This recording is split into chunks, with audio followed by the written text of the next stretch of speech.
Bonjour, bienvenue sur Mosaïque, la chaîne en quête du sens de l'actualité. C'est le second volet de notre entretien aujourd'hui avec Dov Maïmon, consacré à l'antisémitisme et aussi à son instrumentalisation. Bonjour Dov Maïmon. Bonjour Antoine, bonjour chers auditeurs. Je rappelle que vous êtes directeur de recherche à l'Institut politique du peuple juif, en anglais Jewish People Policy Institute, situé à Jérusalem. C'est un organisme qui regroupe des chercheurs de plusieurs disciplines pour analyser la société israélienne et aussi le monde juif dans son ensemble. Dans une première émission, nous avons parlé des transformations d'Israël après le 7 octobre. On va aborder aujourd'hui la question de l'antisémitisme, dont on a déjà beaucoup parlé sur Mosaïque. Comment comprendre, Dov Maïmon, son regain après le 7 octobre et aussi peut-être ses mutations? Absolument. Donc d'abord on a observé, on va parler des faits, ensuite on va essayer de l'analyse, ensuite on va essayer de réfléchir sur l'impact que ça peut avoir sur les communautés et puis en fait quelles sont les possibilités d'intervention. Bon, c'est très très scolaire mais bon voilà, c'est comme ça. Alors regardez, donc d'abord les faits, on s'est aperçu qu'il y a eu recrudescence d'antisémitisme depuis 7 octobre, 1000% de croissance en France, 247% au Royaume-Uni, 235% aux États-Unis. Alors que, par exemple, après l'opération Black Belt en 2019, il y a eu 40% de croissance. Et bien, cette année, après le 7 octobre, on a eu 1800% de croissance sur Internet. Donc, on a quelque chose qui s'est passé, et c'est tellement énorme, puisque le sentiment de haine envers les Juifs n'a pas soudain augmenté dans les chaumières, en France ou ailleurs. On n'a pas augmenté 1000 fois plus qu'avant. Donc, il se passe quelque chose qui doit nous interpeller. Et puis, on sait que la France n'est pas un pays antisémite. Je veux dire, 75% des Juifs ont été sauvés pendant la Deuxième Guerre mondiale. Il y a évidemment un antisémitisme ancien, qui est d'ailleurs de droite comme de gauche, qui partage la France à l'histoire de l'affaire Dreyfus, etc. Mais la France n'a pas tout à coup devenu un pays qui déteste les Juifs.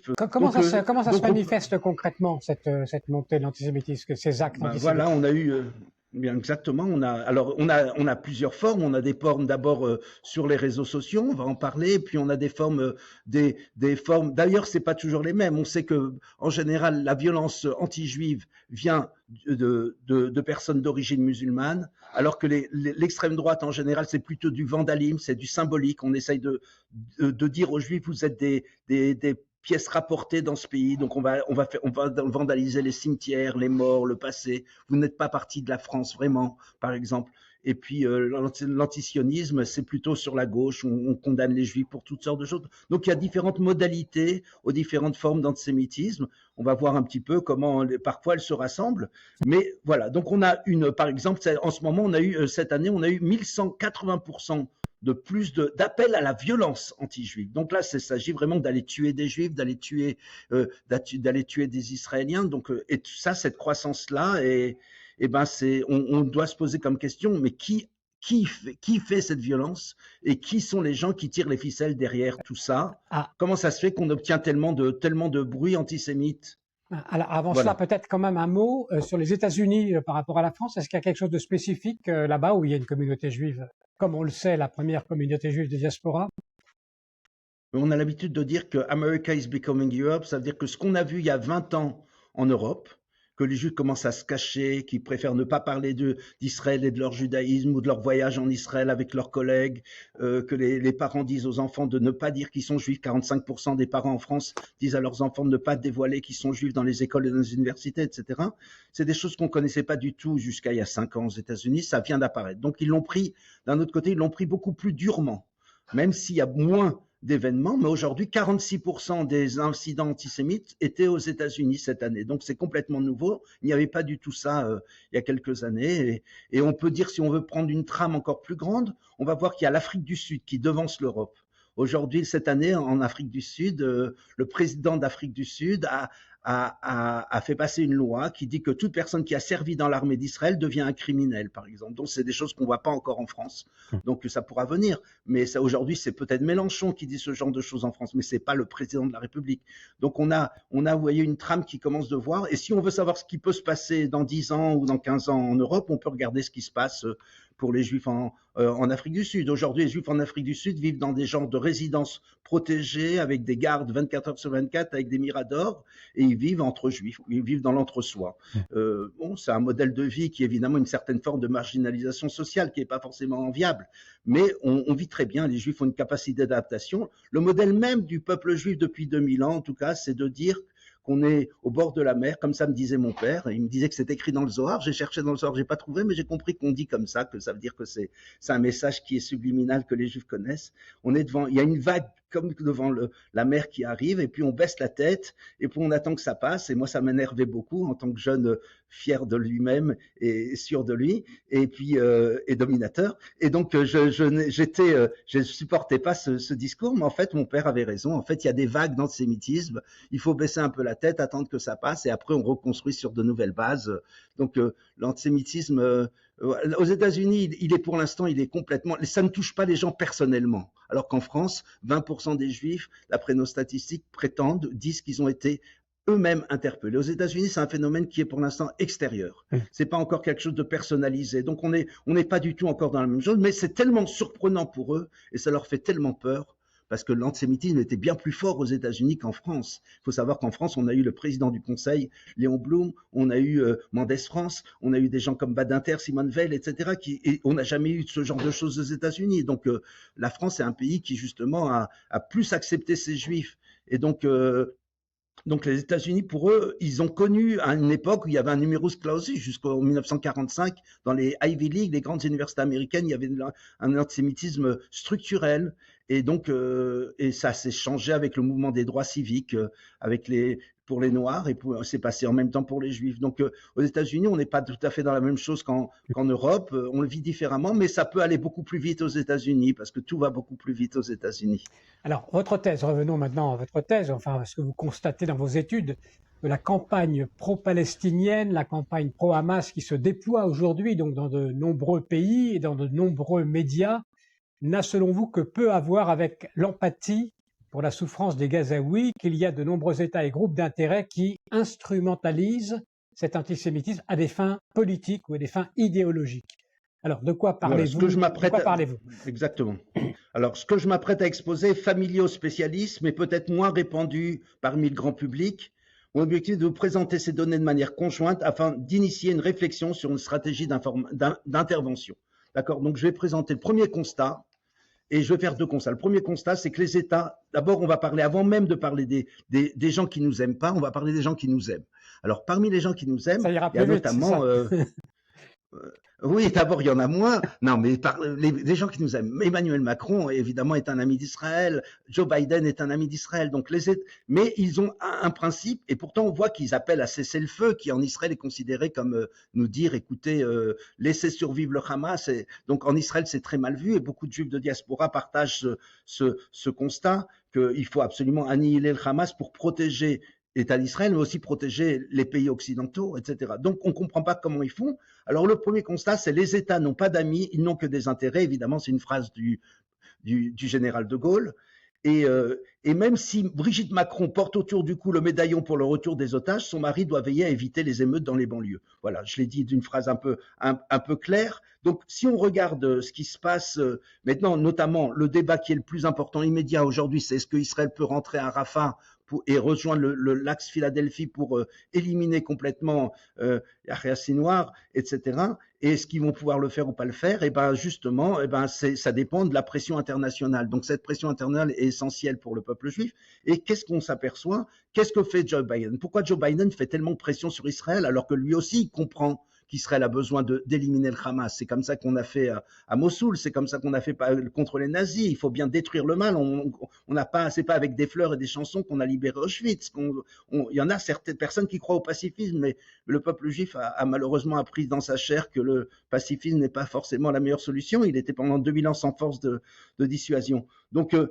Mais il a les élections de 2024. C'est très simple. Ce que je dis, tout le monde le connaît, mais regardez, on va voir un peu, on va construire ensemble et on va voir quelque chose. Donc, Joe Biden, il a des États qu'on appelle les États bascules, comme chacun sait, comme le Michigan, où il y a 200 000 musulmans qui vont décider s'il va passer ou va passer. C'est les gens qui d'habitude votaient démocrate et qui peuvent ne pas voter démocrate parce qu'ils sont en colère contre Biden, qui soutient l'État d'Israël. Donc, il va devoir mettre de l'eau dans son vin et faire toutes sortes de choses. Pour Macron, maintenant, quelque chose que les Français connaissent bien, mais quand même, je l'expliquais parce que chaque fois que je rencontre un groupe de Français ou des journalistes israéliens, ils me posent cette question, mais on ne comprend pas, il a l'air versatile, votre Emmanuel Macron, un jour il est pour l'un, un jour de là, un jour il vient voir Netanyahou, ensuite il va à Amman, il va à Ramallah, et puis il va au Caire, mais on ne comprend pas, il est pour qui, qu'est-ce qu'il fait, etc. Alors je vais expliquer un peu des choses qui sont connues de tous les gens qui font un peu de stratégie, mais je vais expliquer. Bon, les intérêts de la France, on va l'expliquer en 3 intérêts.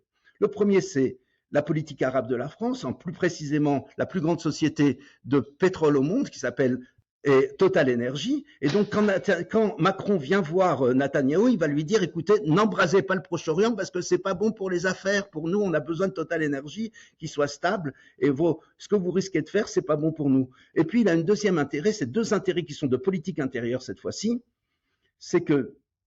Il a quand même 20%. Il y a un sondage qui est sorti le 29 octobre 2023 de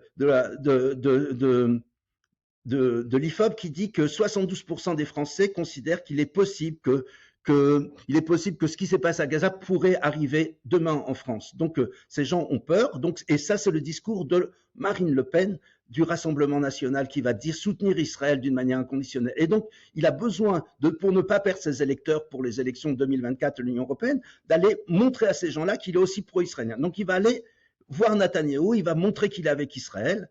Et quels que soient ses sentiments personnels, il a besoin de montrer ça pour ne pas perdre ses voix. Et puis, deuxième chose, mais par contre, il a une autre inquiétude de politique intérieure, c'est qu'il a peur des émeutes. Ça veut dire qu'il y a une menace à l'émeute pratiquement, qu'on a vu en juin 2023, qui pourrait mettre la France à feu et à sang. Et on n'est pas sûr que la police ait vraiment les capacités de réprimer tout ça. En plus, on a pendant les Jeux Olympiques de 2024. Donc voilà, on a les Jeux Olympiques. Et si on comprend cette équation à 3 inconnus de Macron, on peut comprendre, il est pratiquement prédictif, pratiquement prévisible de savoir comment il va réagir à chaque moment. D'un côté, il va dire une chose pro-israélienne, d'un autre côté, il va dire autre chose. Et en même temps, la politique du en même temps, en fait, c'est un principe extrêmement simple pour pouvoir manager, je dirais, la chèvre, le chou. Donc voilà, ça c'est pour les 2 auteurs dont je vais parler. Et puis maintenant, je vais vous parler des acteurs qui nous aiment pas.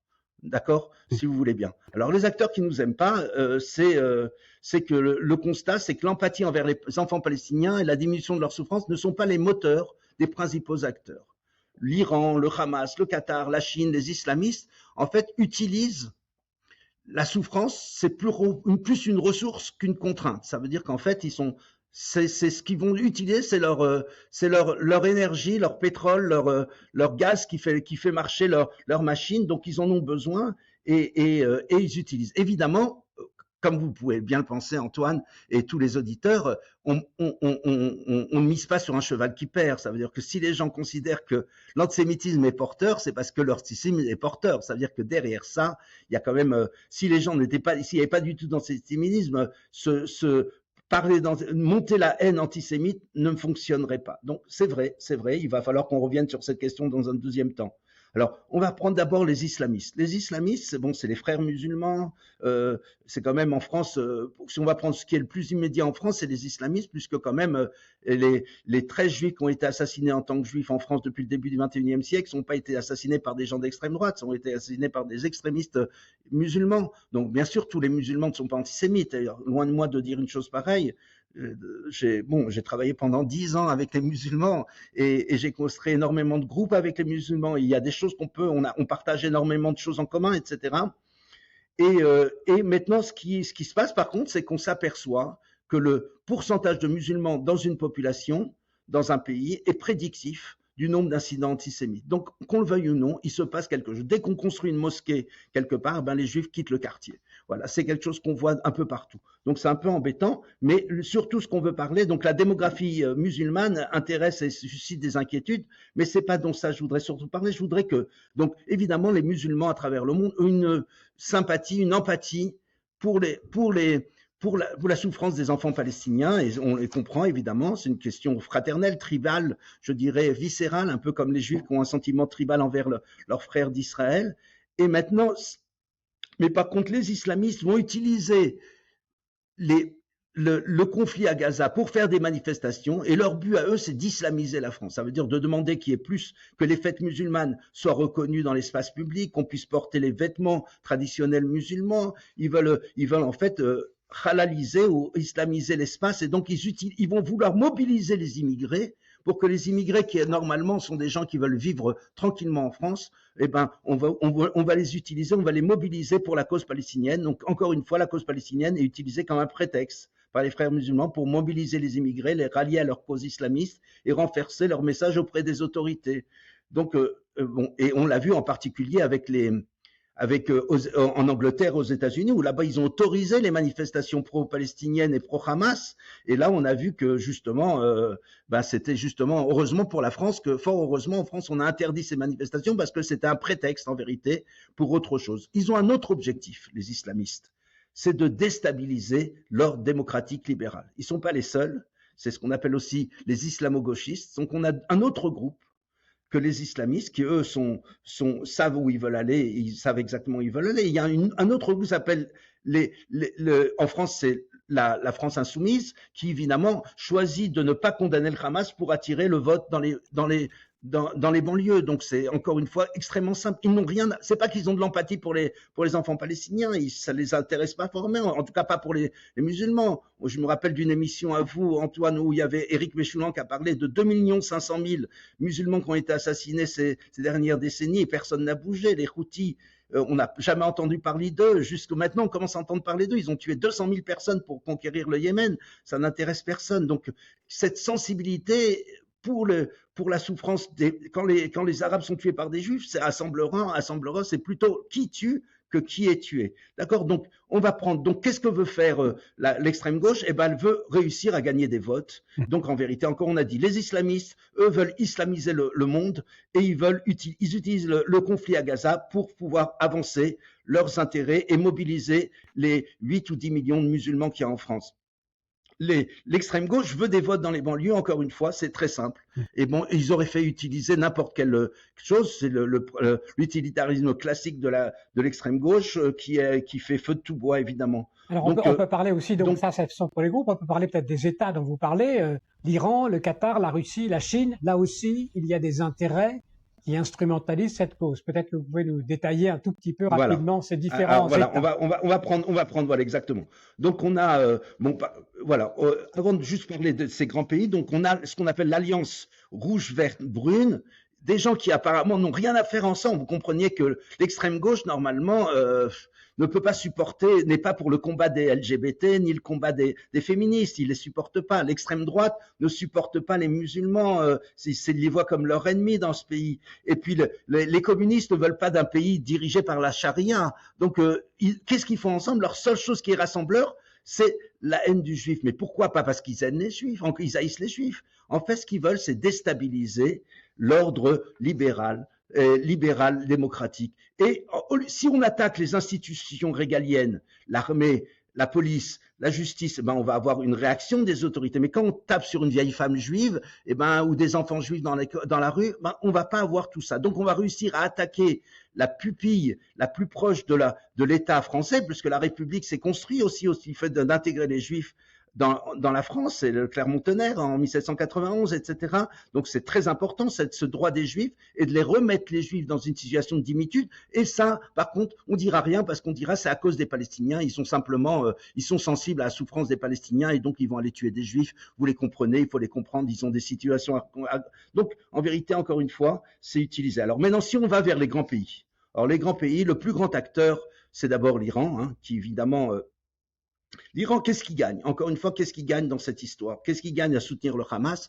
Ça lui a permis d'avoir une alliance avec la Chine et avec la Chine et la Russie, qui sont deux pays dont il a besoin de ressources, sinon ils risquent de s'écrouler complètement. Ils sont au bord de l'écroulement économique, etc. Donc il a besoin, et en soutenant le Hamas, évidemment, les mollahs soutiennent l'antisémitisme à travers l'histoire. Ils ont été très très influencés par les frères musulmans, mais encore une fois, ils sont prêts à sacrifier 1,5 million de musulmans pour faire dans leur guerre contre l'Irak, ils sont prêts à sacrifier leur propre peuple, et ils sont encore plus prêts à sacrifier 1 million de Gazaouis, ou 100 000 Gazaouis, ou 20 000 Gazaouis, ou 30 000 Gazaouis, dont la moitié sont des soldats du Hamas habillés en civil.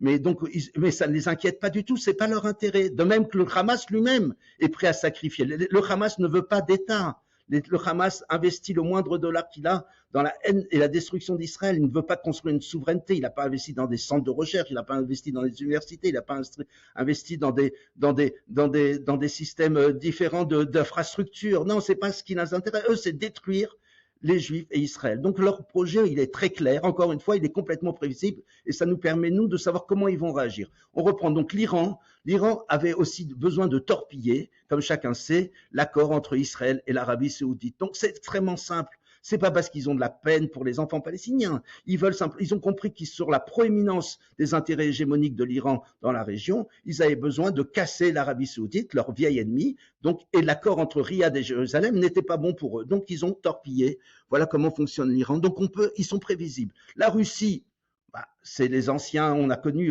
la Russie, c'est l'URSS qui a créé, c'est le KGB qui a créé l'OLP, c'est le KGB qui a formé Mahmoud Abbas, qui a été un agent du KGB. On sait tout ça, c'est des choses qui sont très très connues. Donc et c'est eux qui vont soutenir aussi l'extrême gauche et l'extrême droite en Europe. On a un rapport du Sénat, de l'Assemblée nationale en France de 400 pages qui nous détaille comment Poutine fonctionne en France et Poutine et le Qatar. On va parler de l'instant dans le Qatar. Donc on a des agents c'est très très simple. Qu'est-ce que veut Poutine? Eh ben lui, il veut pas qu'on entende parler de l'Ukraine, donc ça l'arrange d'avoir un combat ici. Et puis il va soutenir cet axe du mal. Et donc en vérité, c'est pas que lui, Poutine il a beaucoup d'amis juifs, on se connaît son empathie pour les juifs, pour les 1 million de juifs russes qui sont en Israël, etc. Mais là, il a des intérêts extrêmement clairs. Les États n'ont pas d'amis, ils ont des intérêts. Donc l'Iran, Poutine, on en a parlé. La Chine, elle se mêle pas tellement de notre histoire, même si elle soutient et le Hamas et Poutine et l'Iran encore une fois contre l'Occident. C'est extrêmement simple. Et puis on a le Qatar. Le Qatar, c'est un sujet très particulier qu'il faut quand même un tout petit peu comprendre.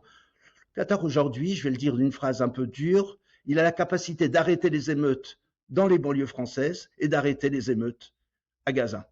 Il est tellement puissant à travers l'argent énorme qu'il donne aux caisses de bienfaisance musulmanes en Europe. Il est puissant à travers le pouvoir qu'il a en France. On a vu que Macron revient avec un contrat mirobolant du Qatar et il est très content. Mais bon, et quand même, le représentant, ils ont des intérêts qui sont bien représentés en France, puisque le représentant des intérêts immobiliers du Qatar en France, c'est monsieur Nicolas Sarkozy, un ancien président. Il y a aussi Dominique de Villepin. On a des gens qui sont aussi très présents dans le PSG. Ils sont présents partout. Et le Qatar est capable, et l'Europe ne peut pas se passer du gaz qatari. Donc, tout simplement, l'Europe est complètement prise au piège. Elle a complètement, et Israël aussi, même Israël, et dans une certaine mesure, on respecte le Qatar, un tout petit pays qui faisait 10 000 personnes quand il a été créé et qui aujourd'hui fait 1,5 million d'habitants et qui pourtant est capable d'être devenu l'arbitre des grands conflits, alors que c'est ni un pays démocratique, c'est pas une puissance militaire. Ils ont réussi à jouer un jeu où ils sont les grands gagnants de ce combat. Donc, est-ce qu'ils aiment les Palestiniens? Bon, c'est vrai que toute l'infrastructure politique du Qatar s'est fait par les frères musulmans, c'est comme ça qu'il s'est construit. Mais en fait, et puis ils ont une deuxième chose, le Qatar est aussi présent et dans les universités américaines, ils ont des 3 milliards 200 millions de dollars aux universités. Donc les universités ne peuvent plus, les Ivy League, ils ont choisi une dizaine d'universités les plus grandes des États-Unis où sont formés les cadres de demain. Et c'est là-bas qu'ils sont extrêmement présents. Et ils ont avancé. Donc leur carte, ils avancent d'une manière extrêmement intelligente. Voilà, on a des gens très intelligents en face de nous et avec lesquels il va falloir dealer parce que on pourra pas faire autrement. C'est eux aujourd'hui qui peuvent nous décider si on aura nos otages ou on n'aura pas nos otages dans le monde. Donc le Qatar omniprésent, évidemment, ils ont aussi une plateforme qui diffuse la haine d'Israël en permanence chez Al Jazeera. Donc Al Jazeera, c'est je dirais la perfusion immédiate qui nourrit les gens qui empêcheraient de penser autrement. Donc le Qatar, l'Iran, voilà, on a dit l'essentiel. Les réseaux sociaux, peut-être, dont il faut parler, dire un mot aussi. Voilà, alors les réseaux sociaux, c'est très très intéressant. Vous avez raison. Je vous remercie, Antoine. Les réseaux sociaux, vous savez, 68% de la haine antisémite était sur Twitter, qui s'appelle X aujourd'hui, comme chacun sait, et Elon Musk, son patron, lui, par contre, il a autour du cou, comme Brigitte Macron, le médaillon pour dire bring them home, ramenez-les à la maison. Ça veut dire que, mais ils ont un système d'algorithmes, comme chacun sait. Les réseaux sociaux fonctionnent avec des chambres d'écho. On ne parle qu'avec des gens qui pensent comme nous. On arrive et plus il y a de la haine, et plus ça marche. On a vu avec des gens avec l'intelligence artificielle, dès qu'on demande de chercher comment avoir beaucoup d'amis, l'intelligence artificielle va vous mettre beaucoup de haine. Et dès qu'on met de la haine, on a des gens qui sont pour, des gens qui sont contre. Les gens restent accrochés à leur téléphone 24 heures sur 24, 7 jours sur 7.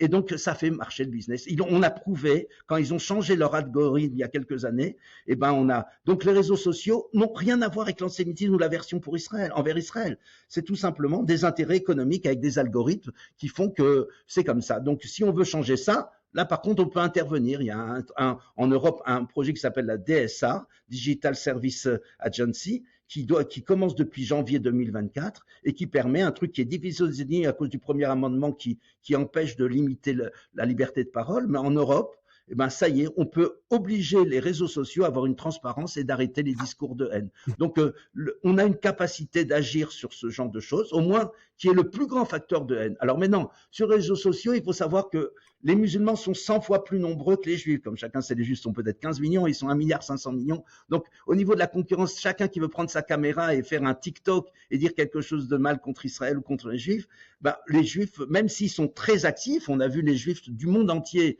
justement, après le 7 octobre, se sont mis derrière leur clavier, ont commencé à défendre Israël, etc. Mais c'est peut-être un combat perdu quand on est 1 contre 100. Il va falloir trouver d'autres pensées pour réussir. Contre le Qatar, demander la clarification d'où vont les fonds, qu'est-ce qui se passe derrière, qui est-ce qui finance, expliquer comment Poutine fonctionne, arrêter l'ingérence étrangère de Poutine comme ce rapport du Sénat dont j'ai parlé et commencer à contrôler les flux d'argent et les flux de données, etc. Ça, c'est quelque chose sur lesquels on peut faire des choses. Alors, on a bien compris votre tableau, c'est-à-dire qu'il y a effectivement un grand nombre d'acteurs qui ont intérêt précisément à endosser cette cause palestinienne et à être contre Israël. Il y a des moyens concrets pour les États de riposter éventuellement, mais au niveau, j'allais dire, du narratif, du discours, qu'est-ce qu'Israël peut faire, qu'est-ce qu'Israël peut dire, en quoi, quelle est la force de son argumentation, de son narratif à elle, Dov Maimon. Le meilleur narratif, celui qui n'a aucun écho inaudible absolument, c'est de dire que le peuple juif, vous voyez, est une lumière pour les nations et vient apporter la moralité sur la place de Paris. C'est très difficile à entendre mais ils l'entendront, mais comment plus tard? Vous savez, Abraham, quand il a commencé à parler, personne n'a rien compris. Moïse, personne n'a rien compris. Donc il y a un délai, vous savez, les intellectuels soutiennent Staline, Pol Pot. J'avais entendu Arthur Kessler qui expliquait que pourquoi on a cru à des choses aussi débiles comme le communisme, etc.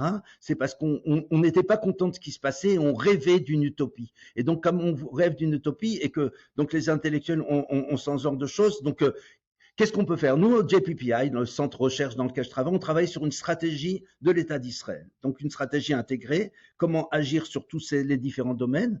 Et pour l'instant, il faut savoir que l'État d'Israël, en vérité, le problème qui se pose, pourquoi on n'intervient pas ou comment on intervient? Peut-être qu'on va pouvoir commencer à dire, si on pose la question, c'est comment on intervient. Pour l'instant, il y a 200 organisations dans le monde qui combattent l'antisémitisme, avec un résultat à peu près 0. C'est-à-dire qu'on n'arrive à rien, ça ne fait qu'augmenter. Enfin, on peut me dire, oui, mais si elles n'existaient pas, vous avez raison, mais bon, vous me dites, il y a une épidémie contre le choléra ou contre le Covid, et vous me dites, mais il y a 200, mais ça sera encore pire, peut-être, mais enfin, on ne voit pas le résultat, puisque ça augmente de 1000%, c'est que on n'est pas super efficace pour l'instant, donc ça ne marche pas, tous ces colloques, l'apologie ne fonctionne pas, expliquer pourquoi les Juifs ont contribué au monde, ça nous aide pas beaucoup, et qu'est-ce qu'on peut faire? Alors, qu'est-ce qu'il y a pour l'instant? Un des points importants, c'est de savoir que, par exemple, l'État d'Israël, par exemple, ne met pas beaucoup de ressources pour la guerre contre l'antisémitisme. En fait, il n'y a qu'une seule personne au ministère des Affaires étrangères, sans budget, et au ministère de la Diaspora, il y a une petite quinzaine de personnes avec des petits budgets, mais on ne peut pas considérer que ce n'est pas le budget de la défense ni le budget de l'éducation. On ne peut pas considérer que l'allocation des ressources, c'est combattre l'antisémitisme. Et pourquoi? Je le dirais d'une manière, après avoir observé pendant 15 ans énormément d'acteurs dans ce domaine-là, que dans une certaine mesure, l'antisémitisme renforce le récit narratif israélien et sioniste. Voilà, je vais le dire d'une manière un peu brutale. Donc, bon, on va entendre des gens qui vont pas être contents, mais écoutez, je vais vous donner un exemple. Après l'hypercacher, l'attentat, la prise d'otage de l'hypercacher, Netanyahou arrive à la grande synagogue de la Victoire et il explique à François Hollande comment les Israéliens voient les choses. En fait, si vous regardez son discours, il a dit aux Juifs, venez à la maison. Et il dit, en fait, écoutez, vous savez bien, monsieur François Hollande, que vous ne pouvez pas protéger les Juifs en France, ni des pogroms, ni de l'antisémitisme et de la marginalisation sociale. Vous n'avez pas les moyens, vous ne pouvez pas le faire parce que pour toutes sortes de raisons qui sont, vous ne pouvez pas mettre un policier derrière chaque Juif, etc. Donc, vous ne pouvez pas vraiment faire ça, même si Manuel Valls avait réussi à faire des choses exceptionnelles pour diminuer les incidents antisémites en France. Toujours est-il que vous n'êtes pas capable. Et donc, vous comprendrez bien, monsieur Hollande, qu'il va falloir soutenir l'État d'Israël comme le seul endroit où les Juifs seront en sécurité.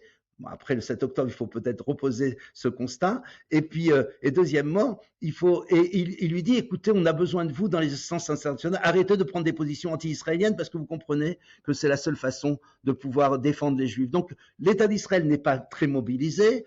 On pourrait dire même qu'il n'est pas mobilisé du tout. On va dire que les organisations qui font ça à travers le monde essayent de faire plein de choses, mais on voit pas des gens. Quelques personnes arrivent à faire des choses importantes, ceux qui arrivent à faire de la clarification. Les gens comme en France aussi, Conspiracy Watch, font du travail qui est en fait, le travail, c'est un travail de déconstruction qui doit être fait. Ça veut dire rendre les hypothèses implicites explicites, rendre explicites les hypothèses implicites et montrer aux gens de bonne foi comment ça fonctionne. Et si les gens comprennent comment ça fonctionne, peut-être qu'ils pourront intervenir. Donc, on a un travail d'éducation, d'explication. Il y a des choses qui fonctionnent. Par exemple, on voit qu'en France et en Allemagne, où il y a de l'éducation sur la Shoah, on a moins de négationnisme de la Shoah, vous voyez. Donc, alors que dans les autres pays où il n'y a pas ce genre d'action, dans les écoles, on a en France, on a d'autres formes d'antisémitisme, mais pas celle-là. Donc, on voit certains efforts qui fonctionnent, mais d'une manière générale, pour l'instant, zéro. On a été absolument incapable. Le premier constat, c'est de se rendre compte que on n'a pas réussi réellement à faire quoi que ce soit. Et parfois, c'est ce diagnostic-là qui va peut-être nous aider, parce que tant qu'on croit qu'on arrive à faire quelque chose, tant qu'on a cassé, c'est ni en cassant le baromètre, ni en croyant que ce qu'on fait c'est bien. Pour l'instant, on ne sait pas. On est perdu. Il faut prier. Est-ce que paradoxalement, voilà, il faut prier. À mon avis, c'est pas mal ça. Est-ce que paradoxalement, finalement, une victoire d'Israël dans cette guerre pourrait redorer le blason du pays, paradoxalement? Absolument. Donc, si Israël gagne la guerre et élimine totalement le Hamas, même si les gens disent depuis le début, vous ne pourrez pas rentrer, il va y avoir des centaines de milliers de morts en Israël, il va y avoir des trucs, un bourbier, comme l'Afghanistan, comme le Vietnam, etc. Israël n'a pas écouté, parce qu'il faut être un peu autiste des fois, il ne faut pas entendre ce que nous disent les autres, sinon depuis déjà 3000 ans, on ne serait plus là. Donc, les gens nous l'ont dit toujours que ce n'était pas possible, et nous, on a continué. Déjà, il nous a dit qu'il n'y avait pas assez de place pour vivre ici, et ils ont, etc. Et on n'y aurait pas d'eau. Ben, voilà, on a trouvé des solutions parce qu'on n'a pas le choix. Et donc, oui, tout à fait. Donc, tout à fait, Israël détruit le Hamas et Sinoir se rend avec un drapeau blanc et il part au Qatar ou en Algérie avec l'aide de la France, etc. Et voilà, on aurait là tout à coup, ça serait une victoire contre l'islamisme. Et ça pourrait tout à fait, évidemment, ça va redorer et les gens finiront par comprendre pourquoi Israël a fait ça. Vous vous rappelez, les Israéliens ont été les premiers à fouiller dans les aéroports. Tout le monde disait, vous êtes parano, pourquoi vous faites ça? Finalement, aujourd'hui, tout le monde le fait. Israël a été le premier à construire des murs pour éviter l'entrée des terroristes, etc. Aujourd'hui, tout le monde le fait, y compris la Grèce, la Turquie, la Hongrie, les États-Unis, etc. Israël a été premier à faire des assassinats ciblés. Tout le monde aujourd'hui le fait. On nous dit, mais vous êtes malade, pourquoi vous faites des choses pareilles? C'est pas bien, c'est pas humanitaire, etc. Finalement, on dit, finalement, c'est le moindre mal.